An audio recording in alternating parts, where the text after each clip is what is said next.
Olá pessoal, eu me chamo Jorge e sejam bem-vindos ao Além do Crepúsculo.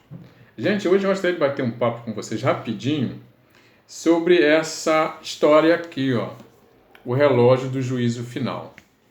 Ela foi lançada em 12 edições e a última edição chegou esse mês nas bancas e eu dei uma lida. E queria então comentar para vocês qual é a impressão que eu tive sobre a obra. Ok?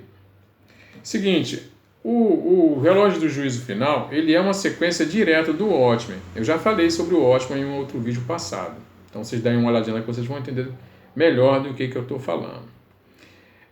Vocês vão lembrar que na edição final, o Ozymandias, então, ele após ter aquele plano mirabolante que ele fez, ele conseguiu êxito, né? E a guerra, que era uma iminência na história, ela não acontece por conta do plano diabólico que ele bolou, certo? Então, o Dr. Manhattan vai embora e a guerra então não acontece. Acontece que o Rorschach, ele tinha um diário, e nesse diário ele escreve que, na verdade, aquilo não foi um ataque alienígena, como a humanidade ficou pensando. Na verdade, aquilo foi um plano do Ozymandias e que, na verdade, foi o grande causador da morte de milhões de pessoas. Quando isso vem à tona, todo esse plano do Ozymandias, é claro, a iminência da guerra volta ao mundo e o Ozymandias então passa a ser o indivíduo mais procurado da Terra, né? E a história, o Relógio do Juízo Final, ele começa exatamente daí. O Ozymandias está sendo caçado. Então ele se une a um novo Rorschach. O Rorschach morreu, mas aqui tem um outro personagem que assume, né, a identidade do Rorschach. E é aliado também a dois psicóticos, um casal, né, marido e mulher. A mulher se chama Marionete, o marido Mímico, que ele é mudo, né, o sujeito é mudo. E que, inclusive, eles são responsáveis pelas cenas mais violentas da trama contida aqui nessa história. Então, o Ozymandias, usando a superinteligência dele, porque ele é o homem mais inteligente daquele mundo, ele descobre que o corpo do Dr. Manhattan, ele é azul porque ele produz uma carga muito grande de elétrons. E quando ele viaja, né, ele deixa um rastro desses elétrons. Então, ele acha que a Terra ainda pode ser feita alguma coisa e a única pessoa que pode fazer isso é o Dr. Manhattan. Então ele decide sair numa busca pelo Dr. Manhattan, ok? E então, utilizando a nave do Coruja, que é a Ark, né? E essa companhia do Rorschach, esses dois psicóticos, esse casal de psicóticos, ele viaja através de outras dimensões, aterrissando então em Gotham City. Em Gotham City, ele vai descobrir que os dois homens mais inteligentes do mundo, daquele mundo, é o Bruce Wayne e o Lex Luthor. Então ele vai à procura do Lex Luthor porque ele precisa da ajuda do Lex Luthor para poder encontrar o Dr. Manhattan. Então, quer dizer, a trama, ela segue basicamente a partir daí. Tá certo? Então, assim, a história ela é escrita pelo roteirista Geoff Johns, que talvez seja o melhor, ou sem dúvida alguma, é um dos melhores roteiristas da DC Comics. E o cara faz um trabalho que, assim, a gente sabia, né? Todo mundo já imaginava que ele não ia conseguir reproduzir um clássico ao nível do que foi o anterior, né? Do Alan Moore, né? Ninguém estava esperando por isso. Mas o cara surpreende, ele faz uma história coesa, uma história que faz todo sentido, que é bem amarrada, cheia de referências, né, a outras histórias de outros universos. Então ele menciona os Novos 52, ele menciona a Crise nas Infinitas Terras, né? Ele menciona todas essas sagas, várias sagas que aconteceram, né, ao longo da história da DC Comics, com esses personagens maravilhosos que são os super-heróis da DC Comics.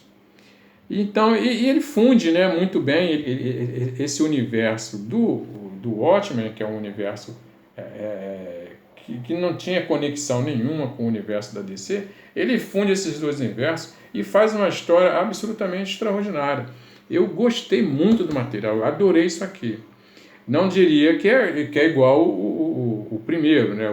O original, que é o Watchmen. Mas, gente, o Geoff Johns está de parabéns. Ele fez uma ótima história. Tá? Eu diria mais que fica muito claro para o leitor que a ideia do Geoff Johns aqui é compor, seria um hino ou uma canção de amor ao Superman, tá? Porque a grande figura que é homenageada nessa história aqui é o Superman, não é?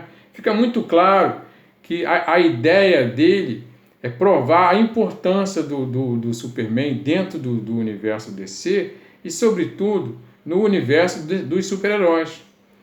Porque sem o Superman, né, talvez o universo não conseguisse ser o que ele é. E esses super-heróis, sem a inspiração, sem a presença do Superman, eles realmente ficam muito perdidos. Engraçado, porque lá no Reino do Amanhã, né, do Alex Ross e o Mark Waid, a gente vê mais ou menos isso, como é que faz falta, né, o Superman no mundo, não é? E naquele outro clássico também do Superman, que é o Grandes Astros, né, Superman, lá do Frank Quitely e do Grant Morrison, a gente também verifica mais ou menos isso, que a necessidade e a importância do Superman dentro do universo, né? Sobretudo do universo ficcional das histórias em quadrinhos. Com relação aos desenhos, quem desenha a história é o Gary Frank. Gente, o Gary Frank, hajamos e convenhamos. Os desenhos do Watchmen, que são feitos pelo Dave Gibbons, que é um desenhista fabuloso, e que assim é genial, porque as coisas que ele consegue fazer, as referências, a diagramação, a mudança dele de uma cena para outra, de um quadro para outro, os flashbacks, são miraculosos, né? Mirabolantes. E o Gary Frank, ele faz muito isso aqui também. Ele usa todos esses recursos, essas referências. Com um detalhe, o desenho do Gary Frank é realmente mais bonito do que o do Dave Gibbons, né? O Dave Gibbons é um desenhista muito bom, econômico, mas o Gary Frank, ele consegue ser mais realista. E o traço dele, gente, é muito mais detalhado. Então, assim, em termos de desenho, eu acho até que o que o Gary Frank conseguiu aqui ficou mais bonito do que o Dave Gibbons tinha feito na obra original.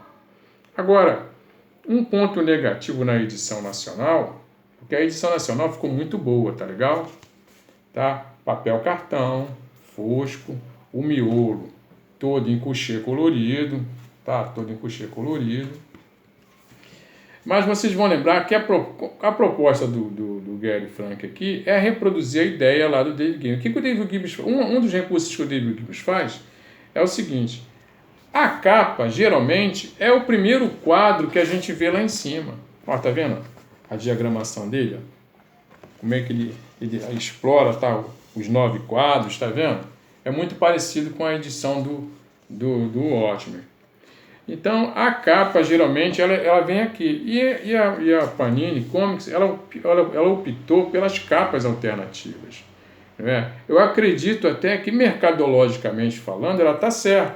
Porque, realmente, essa capa aqui, ela chama que a proposta da trama é realmente unir o universo do Watchmen com o da DC. Então, a gente vê logo aqui a face do Dr. Manhattan e a do Superman. Então, ela, mercadologicamente falando, ela é mais atrativa, meio até mais bonita do que essa daqui. Né? Essa aqui não ficaria tão legal. Mas eu acredito que ela podia ter pego essa capa e colocado aqui.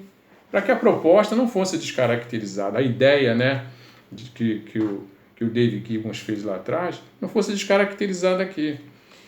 Quer ver um exemplo? Essa última edição aqui, ó. Ela fez isso, tá vendo? Ela botou essa capa aqui, que é o escudo aí, é o símbolo do Superman, tá vendo? E olha aqui, ó. É ele aqui no primeiro quadrinho da primeira página da revista. E a Panini não fez isso. Podia ter colocado aqui, né, no início, aqui no interior, sei lá. Podia ter ficado mais bacana. Mas todas as capas são belíssimas. Todas as capas são belíssimas. Todas são desenhadas pelo Gary Frank, tá vendo? O cara, ele é fantástico mesmo. Olha só os desenhos do cara. Tá? Então, assim, nota 10, tá? Quer dizer, nota 10, né, assim. Se eu tiver que dar de 0 a 10, eu dou 9, tá? Ficou muito bom, muito bonito. Vale a pena, tá nas bancas de jornal. Dá uma conferida, eu recomendo, tá? Tá aí a dica. Mais uma vez eu agradeço. Se esse programinha ajudou, eu peço aquele like para vocês. Se inscrevam no canal. E, gente, obrigado pela atenção e a gente se vê, ok? Tchau, gente. Valeu, hein?